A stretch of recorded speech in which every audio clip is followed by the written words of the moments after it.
Vamos abrir a palavra de Deus no Evangelho segundo São Mateus, capítulo 11, versos 28 e 29. Eu tenho pedido que coloquem o texto na tela e, por favor, deixem o texto na tela, porque eu vou constantemente estar voltando para o texto. Antes da leitura bíblica, um abraço para todos vocês. É bom estar aqui neste primeiro sábado do ano. Ontem eu cumpri 50 anos de vida como pastor, pregando o Evangelho interrompidamente, embora eu estou aposentado há 12, 13 anos. Mas é bom ver como Deus precisa que o Evangelho seja pregado em tantos países do mundo. Vamos à leitura bíblica, irmãos. Aí está. Eu vou estar voltando constantemente ao texto, porque quero que compreenda que a mensagem não é minha. Uma das atividades às que me dedico agora, aposentado, é a dar classes, a dar aulas nos programas de pós-grado para os pastores, no programa de mestrado, de doutorado. E uma das matérias que dou é a teologia da pregação. Quer dizer, eu não ensino os pastores a pregarem, porque eles já sabem isso, eles já aprenderam isso na faculdade de teologia. Eu ensino a teologia da pregação, quer dizer, a razão de por que existe pregação. E a razão é simples: existe pregação porque existe palavra de Deus. Se a palavra de Deus não existisse, não teria por que haver pregação. Portanto, a primeira coisa que um pastor, um pregador, precisa fazer quando chega no púlpito é abrir o texto bíblico. Porque é o texto que vai falar, não é o pastor, não é o pregador. Nenhum pregador tem liberdade para chegar aqui e pregar o que ele acha, o que ele pensa, o que ele acredita. Você tem liberdade para achar o que você quiser, guarda isso para a sua casa. Aqui você vem a pregar o que Deus pensa, o que Deus acha, não o que você acha. Por isso eu digo a meus alunos, os pregadores, somos escravos da palavra. Nós não temos liberdade. Nós temos que pregar a palavra de Deus. Eu teria gostado de descobrir tudo isso quando comecei meu ministério há 50 anos atrás. Porque eu teria pregado de Gênesis 1:1 até Apocalipse 22, 20, o último verso. Mas não, eu descobri isso tarde, já não tenho tempo para isso. Agora, esta manhã, vocês vão ver como do texto bíblico começa a sair o pensamento. Então, por favor, deixem o texto grande, assim, aberto para que todos possam ver. É um convite. Estas palavras são de Jesus. Em outras palavras, quem vai pregar esta manhã é Jesus. E que fará o pregador? É apenas um instrumento para ajudar a igreja a entender as palavras de Jesus. Mas a mensagem é de Jesus. E ele disse: vinde a mim, é um convite. Vinde a mim. Quem? A quem? Para quem é o convite? Para os que estão cansados e oprimidos. Outras versões da Bíblia dizem para os que estão agobiados, aflitos. Versões mais modernas dizem para os que estão estressados. Ou seja, se tudo na vida está dando errado para você, se nada dá certo, você olha para a vida dos outros e vê como parece que Deus prospera os outros, para você não. Tudo dá certo para os outros, para você não. Outros chegaram aqui, em 5 anos já conseguiram o que queriam. Você está 20, 30 anos, não fez nada. Então fica cansado, fica oprimido, fica agobiado, fica aflito, fica estressado. fica como achando, para que vim ao mundo? Para que estou aqui? Nada dá certo para mim. Parece que Deus é Deus para os outros, não para mim. Então vem Jesus e faz o convite. Diz: vem a mim. Você está cansado, não sabe o que fazer com sua vida? Vem a mim. E qual é a promessa dele? Leiam o texto e respondam. Qual é a promessa dele? Eu vos farei descansar. Você vai parar de ser aflito, desesperado, estressado, cansado, agobiado. Eu vou te fazer descansar. Agora, qual é a maneira como vai te fazer descansar? Isto é interessante, porque se supõe que alguém que está cansado, pois já está cansado, agobiado, já não aguenta mais, não? Aí você vai a Jesus, e o que faz Jesus? Ele te coloca um jugo. Um jugo. Quantos de vocês conhecem um jugo? É um pedaço de pau grosso que se coloca no cangote de 2 touros, não? Geralmente um touro velho que sabe arar direitinho e um touro adolescente que é meio rebelde, que quer andar por seus caminhos, não? Então o touro velho começa a arar direitinho, o touro jovem, como nunca arou, pues tenta tirar o pescoço, não consegue. E de tanto tentar se rende. E aprende finalmente a arar direitinho. Agora, Jesus, que era um mestre, toma essa figura do campo onde ele estava falando com seus discípulos. Diz: você está agobiado, você está desesperado, você não sabe o que fazer com a vida? Vem, eu vou te fazer descansar. Mas de que maneira? Vou te colocar meu jugo. E para quê? Para que você não se afaste de mim. Porque se não te coloco o jugo, você vem e vai. Então de nada adianta que você venha, porque se você volta, o problema continua. Então, vem, eu te amarro a meu jugo e você vai aprender a caminhar comigo. E vai aprender o que coisa? Que coisa? Leiam um texto. Vai aprender o quê? A ser manso e humilde de coração. E quando aprender a ser manso e humilde, o que vai acontecer? Olhem para o texto. Vai encontrar o descanso que você tanto procura.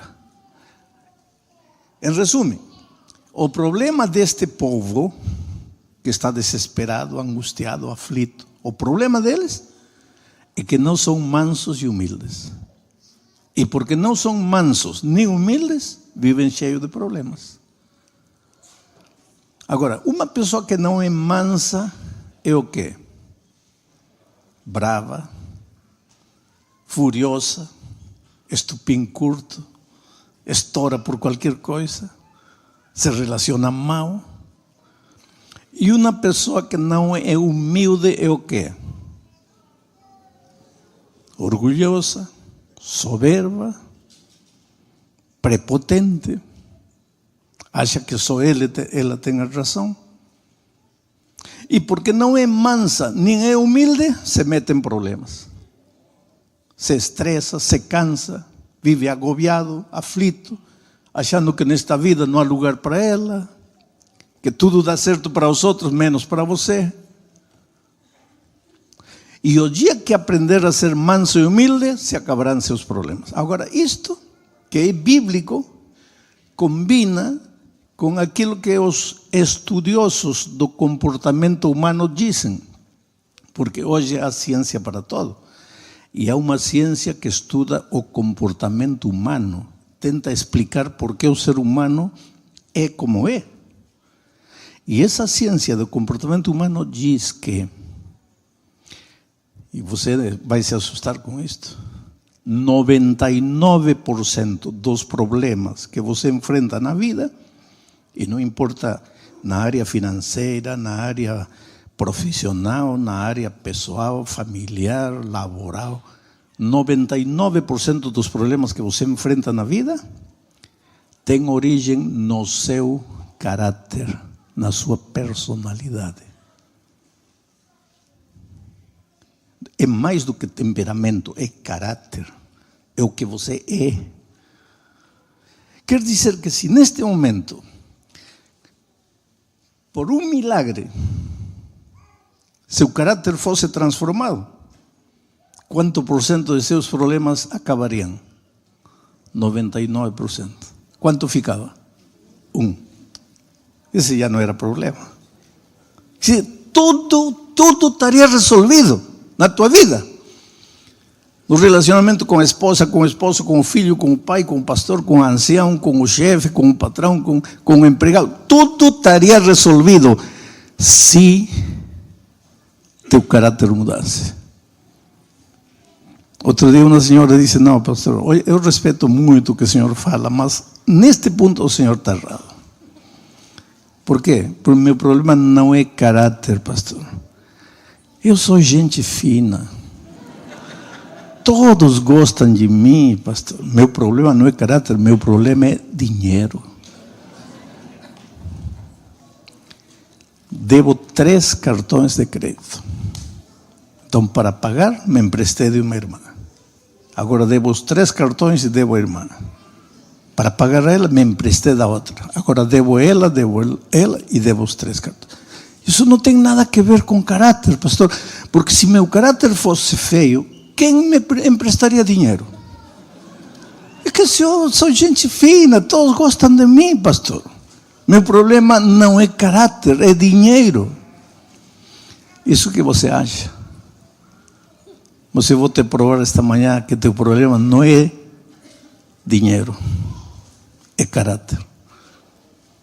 Antes de vir esta manhã, você abriu o guarda-roupa, não? Quantos vestidos terá a irmã mais pobrecinha daqui? Mas foi passando um, outro.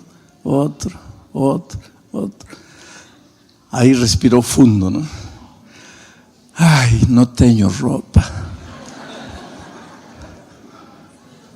E os 40 vestidos que estão aí? Não, pastor, mas já me viram com isso. Ah, já te viram. E qual é o problema? Mas, pastor, pois que dirão que eu sou pobre. Está bem, sou pobre, mas tenho meu orgulho. Então, como você chega à conclusão de que não tem roupa, com toda essa roupa aí, domingo às 9 da manhã você está frente a Ross Dress for Less, a loja de roupa dos brasileiros, não?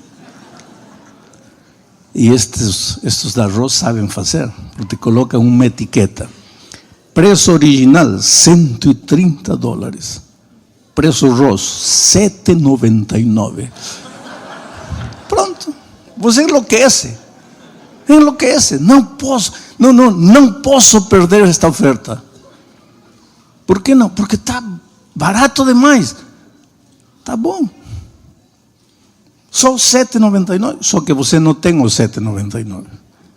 Sim, mas seria louco se perder isso. Não.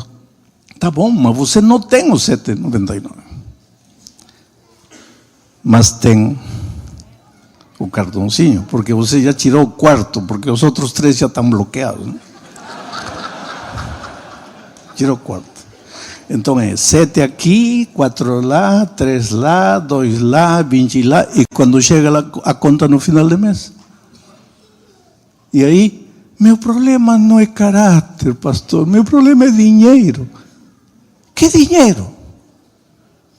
As dívidas são resultado de teu problema.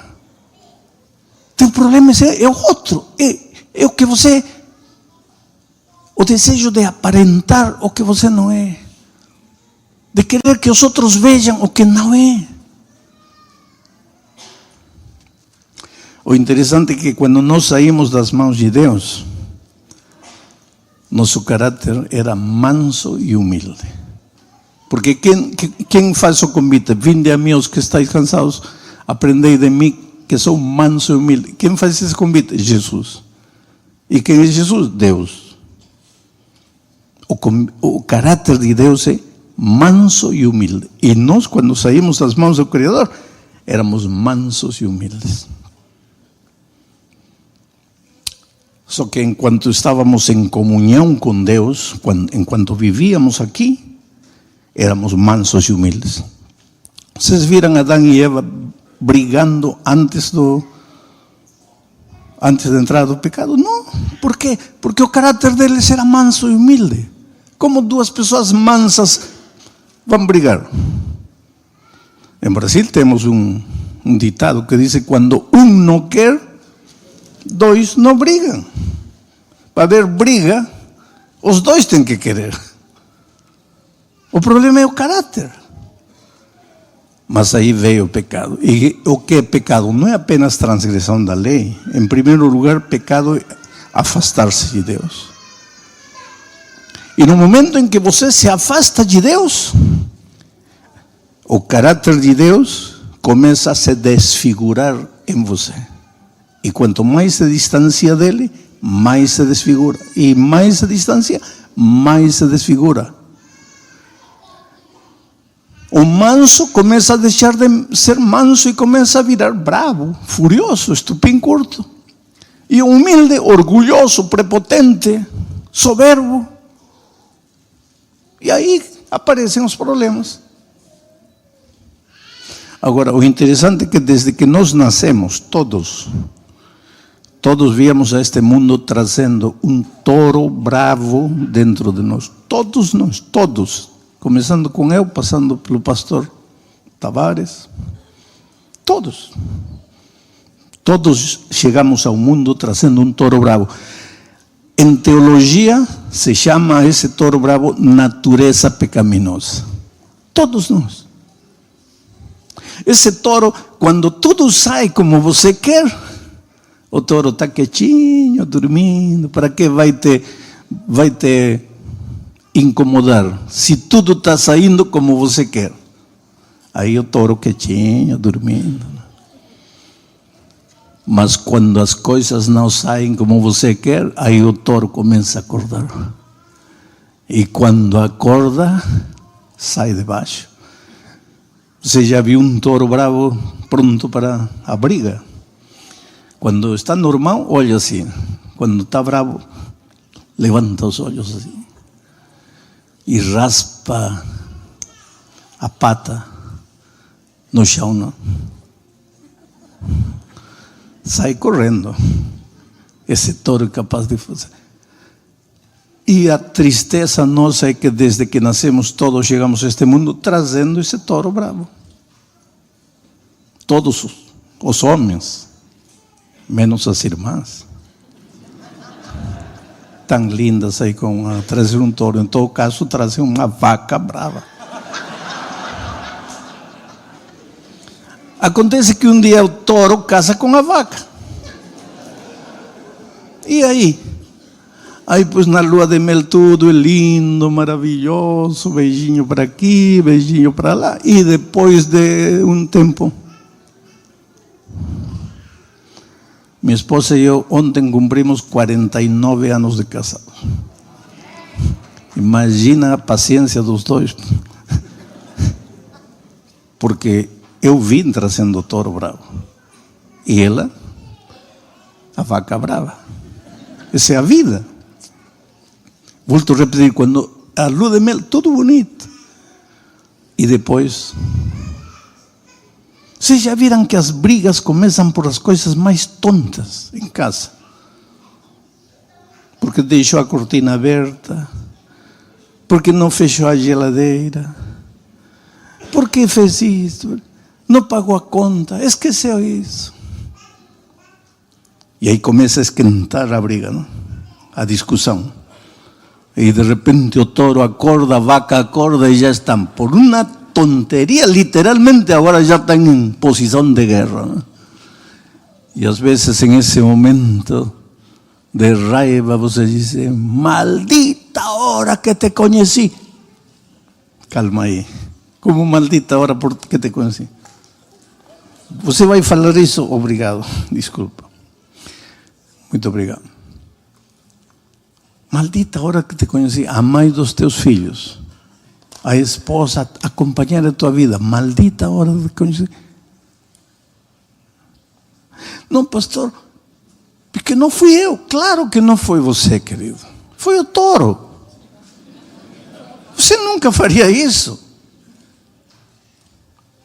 Só que na hora em que você diz, maldita hora que te conheci, o que você não sabe é que, porque você, na metade, maldita hora que...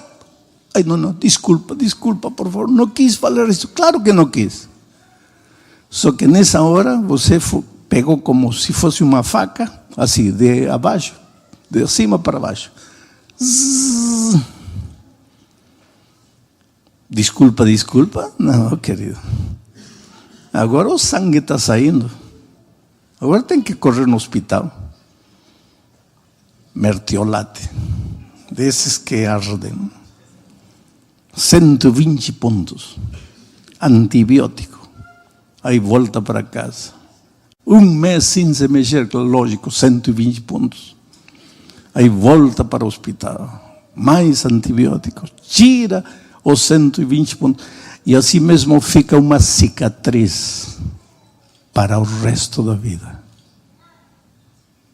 Você sabe que tem muitos casamentos cheios de cicatrizes, que não permitem ser felizes. Mas pastor, eu não queria. Eu sei que você não queria.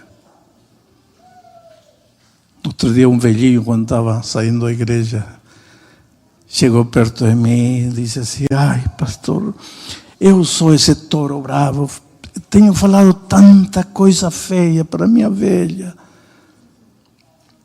Eu sou esse touro. E sabe o que falou? Chorando. Maldito caráter, pastor, maldito caráter. Sim, pois filho, maldito caráter. Porque se não fosse por esse caráter, e você se esconde atrás da palavra famosa, temperamento. Não, eu sou colérico. Assim, colérico.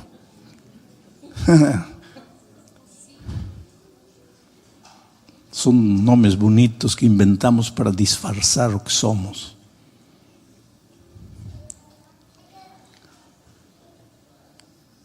Se não fosse por esse caráter, onde você estaria profissionalmente? Me diz. Onde você estaria? Você lembra que uns anos atrás se falava muito do famoso QI? Quando uma empresa procurava um empregado, procurava o que melhor QI tivesse. Não é quem indica, é quociente intelectual.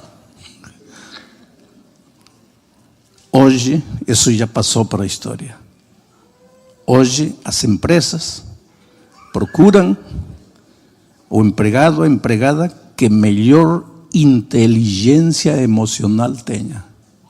E que coisa é inteligência emocional? Caráter.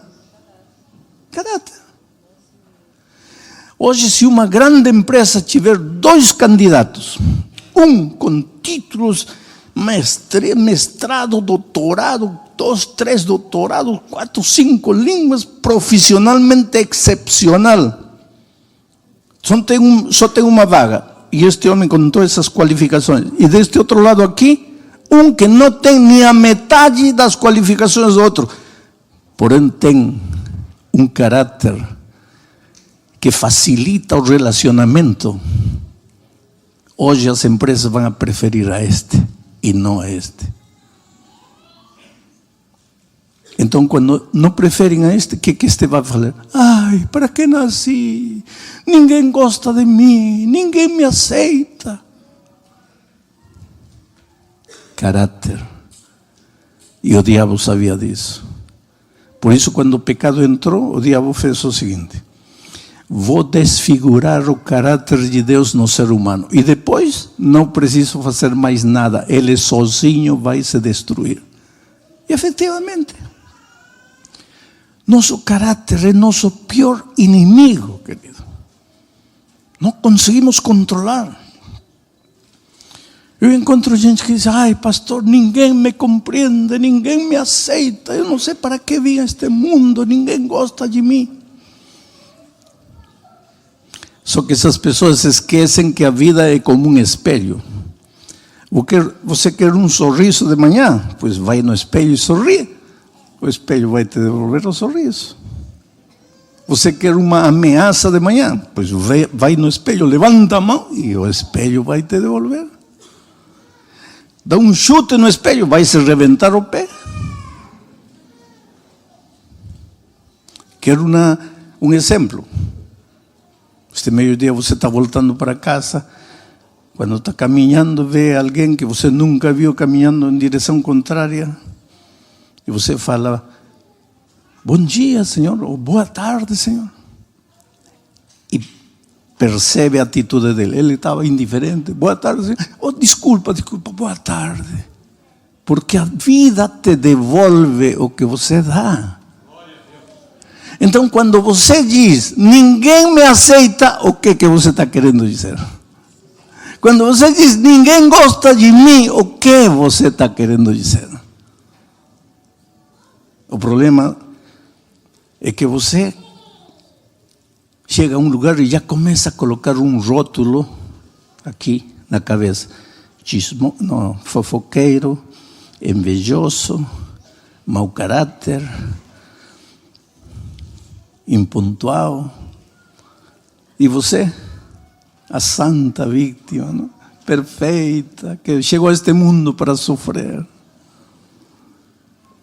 Caráter. Tudo é caráter. Agora, a triste notícia é que você pode fazer o que quiser para mudar e não vai poder mudar. A serva de Deus diz: a disciplina própria, a força de vontade, o domínio próprio para mudar o caráter, nada pode. Você pode se tornar vegetariano, vegan, porque acha que a carne que te faz mal. Não estou defendendo a carne, não estou dizendo comam carne. O que estou dizendo é que tem muita gente que pensa que porque não faz isto, porque não faz aquilo. Você pode se ajoelhar em pedra partida às 5 da manhã, dar 50 chibatadas. Nada que você fizer vai mudar teu caráter. O ser humano não pode. Pastor, então estou perdido. Está perdido. Você e eu estamos perdidos. Então, aí entra o Evangelho. Você não pode, mas Deus pode. E então o que Jesus diz para você? Você não pode, Ele pode. E qual é o convite? Vinde a mim. Eu vou fazer por você o que você não pode. Quero um exemplo bíblico. João. Como era o apelido de João? Filho do trovão. Imagina a santa pombinha que João era, para que falaram, disseram dele, filho do trovão. Não, era um tipo horrível, um caráter horrível, mas foi a Jesus, conviveu com Jesus, e quando chega velhinho, qual é o apelido agora? O discípulo do amor. Em que momento o filho do trovão deixou de ser filho do trovão, passou a ser o discípulo do amor? Ele nunca vai saber. Ninguém sabe quando a vida muda. Você pode saber quando conheceu o Evangelho, mas não quando a vida mudou, porque este é um processo. É um processo. O problema é que nós confundimos, querido, as coisas. Um dia estávamos caminhando pela vida, encontramos a Bíblia, aprendemos que o sábado é o dia do Senhor, aprendemos o tema do santuário, aprendemos a profecia, aprendemos o estado dos mortos, aprendemos tudo, nos batizamos, já estou convertido. Convertido. E quando é que o touro bravo morreu? Quantos de vocês foram membros de comissão de igreja ou são? Levantem a mão, por favor. Muito bem. Agora, respondam a minha pergunta. Em meio de uma comissão de igreja, eu pergunto, fazem oração antes de começar a comissão ou não? Aí o ministério da oração vem e faz oração. E para que, o que se pede numa comissão de igreja quando vai começar a comissão? O que se pede a Deus? Que Ele dirija, não é certo? Agora, na metade da comissão, alguma vez você já viu? Já viu? Santos homens e mulheres de Deus que querem ir ao reino dos céus. Toro ancião contra toro pastor. Toro ancião contra vaca tesoureira que não quer pagar a conta. Mas queremos ir ao reino dos céus. Está tudo errado, querido. Aí fazemos problemas. Não, porque isto não se pode, isto não se pode, não se pode, isto é pecado. E o caráter, quem está preocupado com o caráter? Ninguém se preocupa com isso. E não entanto, veja o que Apocalipse 14:1 diz. Por favor, coloquem o texto na tela. E olhei, e eis que estava o cordeiro. Esta é uma visão dos remidos já. Olhei, e eis que estava o cordeiro sobre o monte Sião, e com ele 144.000, o símbolo dos redimidos, que em sua testa, aqui, tinham escrito o nome dele e o nome de seu pai. Na Bíblia, que simboliza o nome de uma pessoa? Que simboliza? O caráter. Ou seja, os redimidos estão lá nos céus, não porque deixaram de comer isto, não porque não se sentaram, não se levantaram, não foram, não. Eles estão nos céus por um só motivo. Por quê? Tem o caráter de Jesus. E por que tem o caráter de Jesus? O versículo 4 responde, vejam. Onde está o seguinte verso? Dice, eles são os que seguem o Cordeiro por onde queira que ele vá. Estes são os que seguem o Cordeiro. Só que os remidos para seguirem o Cordeiro lá nos céus, têm que ter aprendido a segui-lo nesta terra. Se você não aprender a seguir a Jesus nesta terra, não vai segui-lo lá nos céus. E por que eles conseguiram reproduzir o caráter de Jesus? Porque aprenderam a segui-lo nesta terra. Agora, vocês lembram essa citação do Espírito de Profecia que diz: quando o caráter de Jesus for fielmente reproduzido em seu povo, então Jesus virá para levar. Por que Jesus não veio ainda? Porque seu caráter não está reproduzido em nossa vida. E esta reprodução do caráter não é assunto de um instante, é o processo da vida, lentamente. Agora vou te contar uma história da vida real, para te mostrar que isto é possível. Que quando você vai a Jesus e diz, Senhor, muda meu caráter, Ele te muda. Eu recebi outro dia um e-mail longo, bem longo, de uma pessoa que não conheço. Tomara que antes de que Jesus venha, eu a conheça nesta terra. E se não, pois eu tenho certeza que eu a conhecerei lá nos céus. É um rapaz de muito dinheiro. Tem várias empresas, só numa delas tem 120 trabalhadores. Ou seja, um homem de dinheiro. Um ateu, não acredita em Deus, não acreditava em nada. Casou-se com uma menina que nasceu e cresceu na igreja médica adventista. Agora você me pergunta, por que uma menina que nasceu e cresceu na igreja se casa com um ateu que não acredita em nada? Não entendo. Mas se casou. E o preço de uma decisão é grande, para bem ou para mal. Neste caso dela, foi para mal. Antes de casar-se, ele prometeu: nunca vou interferir na tua fé, nunca vou interferir na tua carreira profissional. E ela acreditou. Essa é uma das coisas mais lindas que as meninas têm. Acreditam tudo o que os rapazes falam. Ele acreditou e casou. Um ano depois, ele proibiu ela de exercer a medicina. Para quê, se eu tenho dinheiro? Mas não é por dinheiro, é que eu estudei medicina, eu quero me religião. Não, mulher minha não sai na rua. Proibiu ela de ir para a igreja. Ela disse, não, minha fé, você não vai interferir. Bateu nela. Ela correu à casa dos pais, os pais disseram, não, filha, se separe. Ela disse, não posso. Por que não pode? Estou grávida, esperando gêmeos. Eu não quero que meus filhos cresçam sem pai. Essa menina carregou durante 12 anos uma cruz de maltratos, uma vida terrível. Quando ele queria, deixava ela ir à igreja, quando não queria, não deixava. Um dia, era mais ou menos 11 da noite, ela estava no escritório, frente à computadora. Ele saiu do quarto para ver o que faz tanto aí.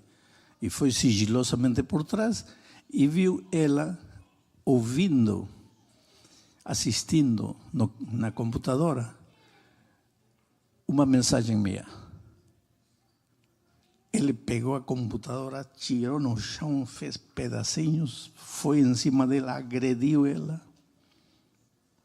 Era um homem mau. Um dia encontrou um recibo de dízimo no bolso dela, procurando as coisas no bolso dela.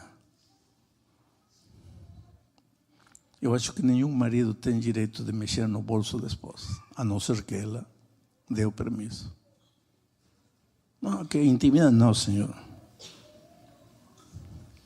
Cuidado. Encontrou o recibo de dízimo. Disse, eu não entendo você é médica, profissional, você foi na universidade, você acredita nesses crentes? Que Jesus, quando tudo que querem é teu dinheiro. E tomara que você dê seu dinheiro, ou pior que dá meu dinheiro. Assim era esse homem. Quando os gêmeos fizeram 12 anos, decidiram se batizar. A mãe falou, falem para ele, de repente, por causa de vocês, ele aceita. Aí os meninos chegam, pai, amanhã nosso batismo, gostaríamos que você fosse. Sabe o que ele falou para os meninos? Religião é coisa de mulher. Mas se vocês quiserem fazer o que quiserem, façam. Que homem fala uma coisa dessa para um filho? Um dia a igreja decidiu passar o sábado no campo. Ela fez tudo o que ele queria e ele permitiu ela ir. À noite, quando estavam retornando, estava chuviscando, ela saiu da estrada, caiu num abismo, morreu. O carro pegou fogo, morreram ela e os 2 gêmeos. Agora imaginem a atitude desse homem com a igreja. Ele foi na igreja, literalmente pegou o pastor na rua, a pontapés. Insultou as igrejas, abriu um processo judicial contra a igreja, acusando que a igreja tinha matado a esposa, porque a igreja tinha organizado o passeio. Terrível homem. Seus trabalhadores na empresa tinham medo dele, um caráter horrível.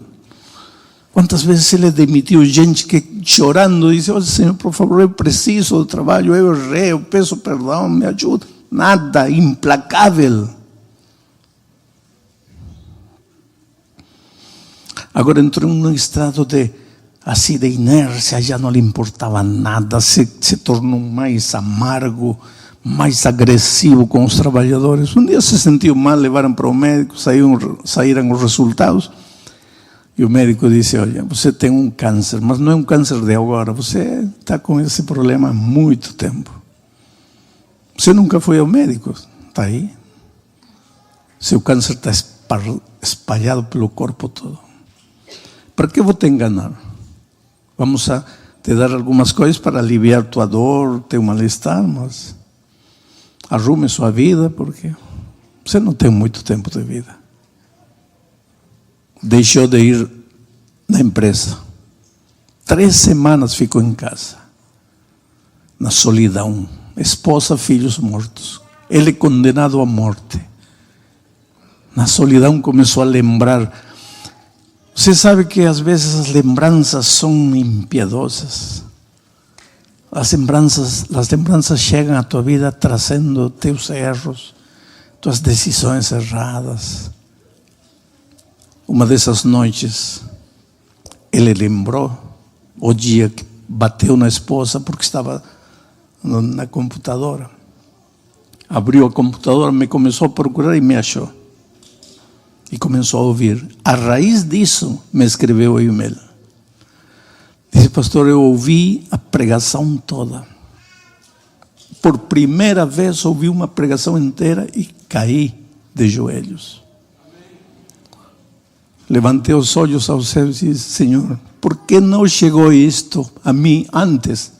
Como antes? Se estava casado, tinha estado casado 12 anos com uma mulher que falava de Jesus para ele. ¿Por que não conhecia isto antes? E chorou.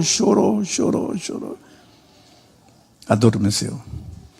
Quando acordou na manhã seguinte, acordou com uma vontade de fazer coisas, de trabalhar. Entrou no chuveiro, tomou um banho gelado, se trocou de roupa, foi para a empresa. Quando os trabalhadores viram ele entrando, todo mundo se pôs a trabalhar e ele foi um por um cumprimentando os seus empregados. Como vai? Como vai a esposa? Como vai o filho? Então 2 deles começaram a cochichar. É que ele está condenado à morte. E as pessoas antes de morrer ficam assim boazinhas. Ele foi, chamou o gerente, falou: olha, me explica a situação, eu não pude vir 3 semanas. Começou a fazer planos como se a vida continuara normalmente. O gerente atendia todo, explicava todo. Uma semana depois foi para outro exame de rotina ao médico. O médico, uma semana depois, com os resultados, olhou para ele e falou: olha, o que você está fazendo? O que você está tomando? Você está tomando alguma coisa que eu não te receitei?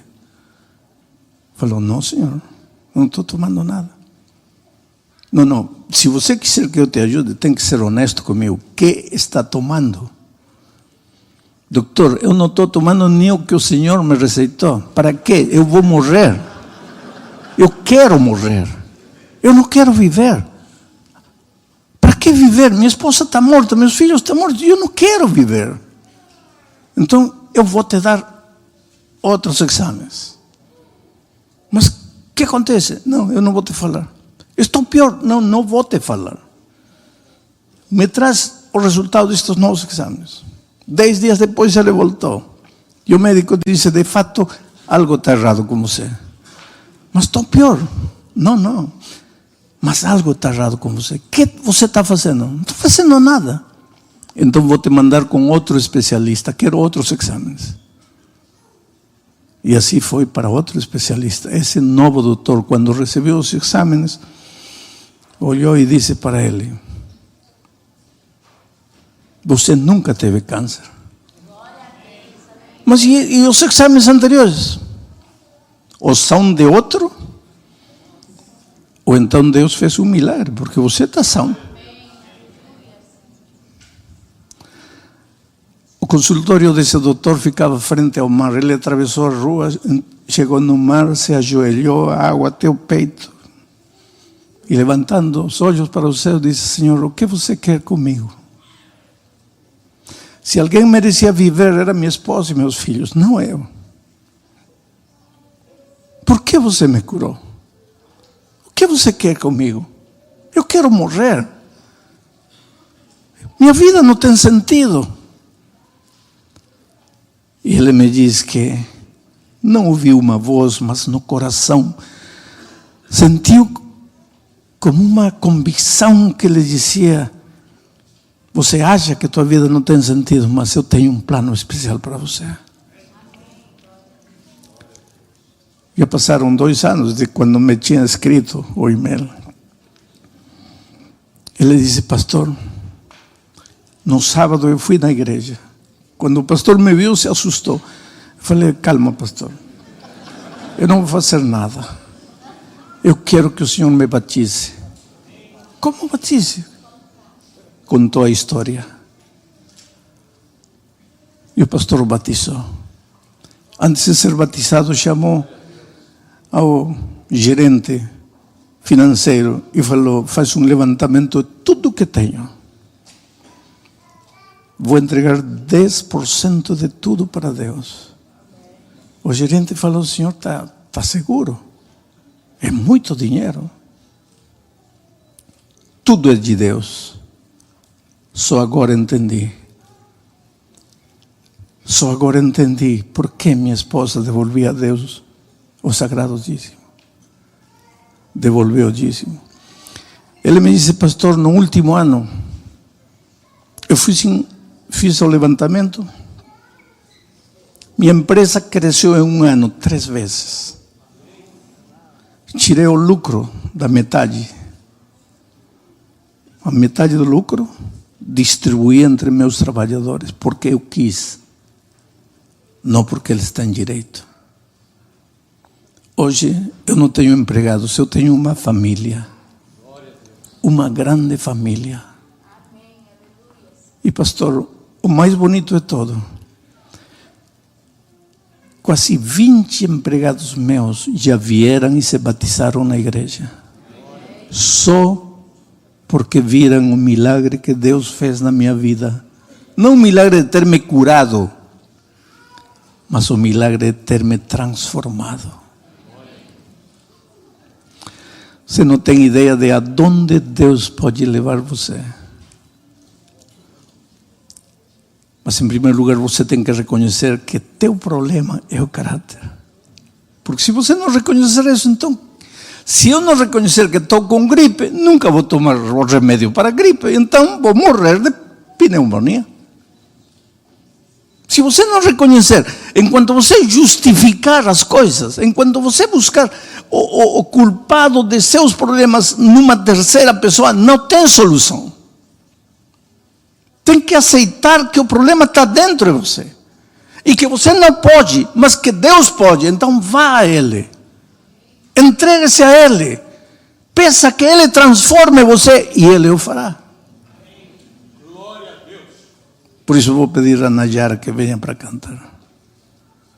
Porque esta manhã vou fazer um convite. Este convite não é para os membros batizados da igreja. Vocês um dia já se levantaram, já foram adiante, já entregaram seu coração a Jesus. Este convite é para quem é um amigo que aceitou um convite, está esta manhã aqui. Não sei se tem alguém também. Você que está conhecendo a palavra de Deus, está conhecendo o Evangelho, e que esta manhã sente que Deus está chamando você, que Jesus está dizendo: filho, você está cansado, aflito, vem cá, deixa eu te curar. Deixa eu fazer por você o que você não pode. Deixa eu acomodar as coisas na tua vida. Vem, me entrega seu coração. Enquanto Nayara estiver cantando, eu vou estar orando por você. E se você quiser dizer a Jesus: Senhor, te entrego minha vida, eu quero que você se levante e venha aqui à frente, entregando seu coração a Deus. Quem é a primeira pessoa? Por favor, soltem a pista dela. Quem é a primeira pessoa que gostaria de se levantar e chegar aqui? Você sente o convite de Deus? Glória a Deus. Que coisa bonita, não? Enquanto ela está cantando, levante-se e venha. Se você está longe da igreja e necessita devolver-se a Deus, levante-se e venha para ela. Diz a sua voz, não endureças o vosso coração.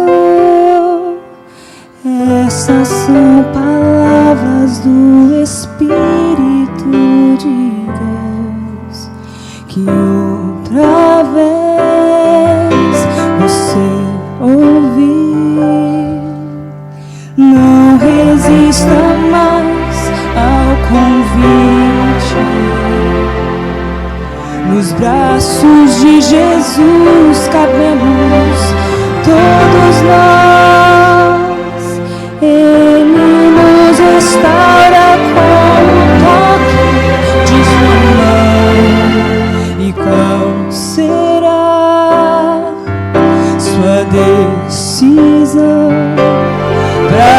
toda culpa e dor, Jesus tem a cura. Para quem quer viver, Ele é o pão.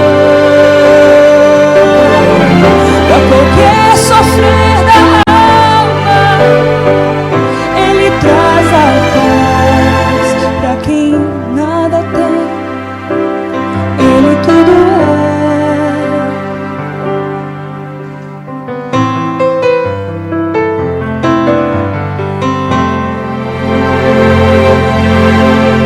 Não resista mais ao convite.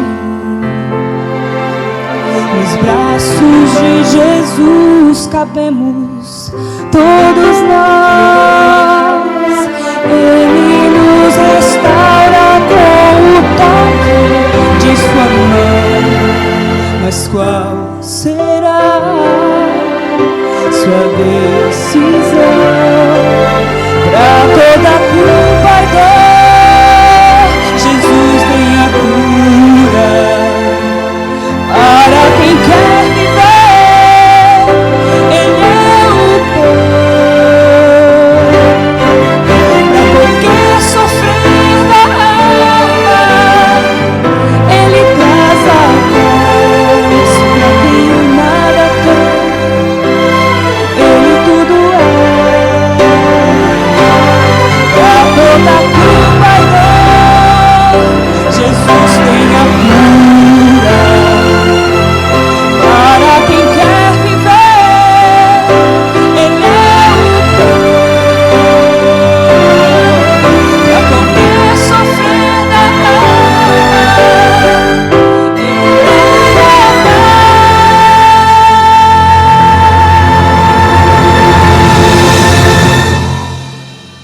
Pra quem nada tem, Jesus Cristo é tudo.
Pra quem quer viver, Ele é o pão da vida. Pra quem quer viver, Ele é o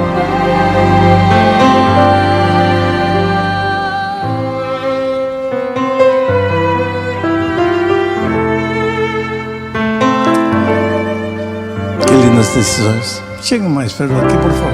Vem aqui. Quero tê-los aqui bem pertinho. Deus abençoe muito vocês. Poderia esperar aqui pelo menos umas 5 pessoas mais que virão.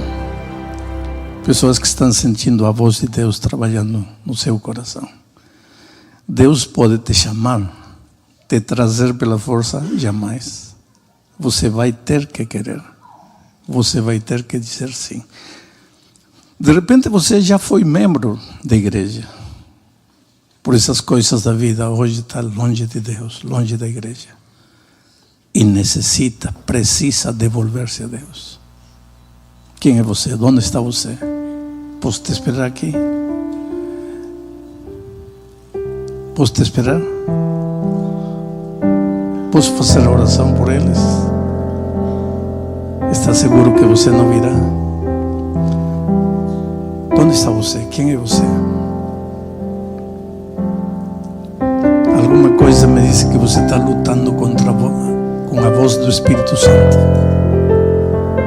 Podia esperar a última pessoa aqui? Quem é você? O que detém você? Hoje é teu grande dia. Hoje pode ser a meia volta da tua vida. Glória a Deus, princesa. Tão linda, longe de Deus. Por quê? Bem-vindos. Glória a Deus. Bem-vindos. Vocês são preciosos, queridos. Vocês são preciosos para Deus. Vocês não têm ideia do que Deus pode fazer por vocês. Agora sim vamos orar, ok? Pode parar a música aí, por favor. Vamos orar. Pai querido, obrigado, Senhor, por estas pessoas lindas que se levantaram, vieram. Que maneira de começar o ano, Senhor, entregando-se de novo a Ti, pedindo a Tua direção na sua vida. Toma a mão deles, leva-os pelos caminhos desta vida, de vitória em vitória. Faz por elas o que elas não podem fazer por si mesmas.